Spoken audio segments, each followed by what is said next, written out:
G20 leaders have concluded their summit in London with joint consensus on a plan to pull the world out of the financial crisis. They agreed to give over $1 trillion to restore credit, growth and jobs in the world economy and boost the coffers of the International Monetary Fund and the World Bank.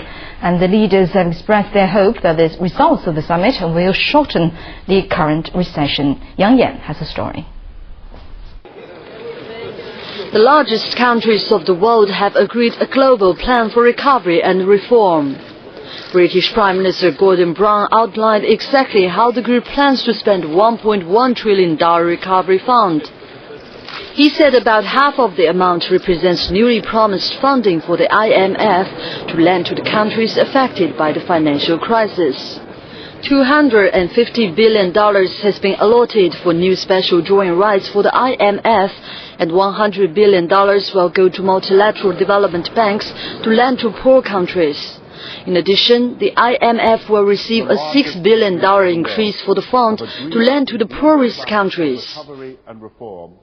For the first time, we have a common approach around the world to cleaning up banks' balance sheets and restoring lending. We are engaging in a deep process of reform and restructuring of our international financial system for now and for the future, and we have maintained our commitment to help the world's poorest, and we have put more money aside for that and also for a green recovery.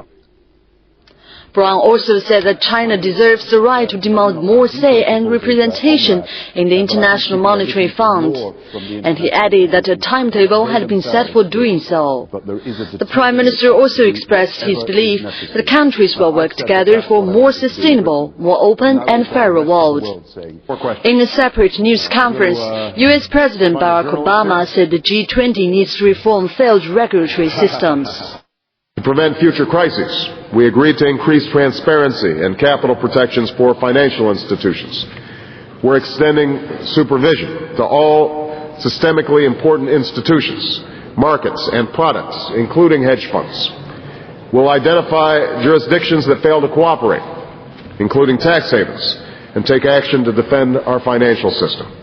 We will reestablish the Financial Stability Forum with a stronger mandate, and we will reform and expand the IMF and World Bank so they are more efficient, effective and representative. Obama also announced plans to save jobs, increase funding for developing countries, and urged for global unity within the world economy. Yang Yan, CCTV.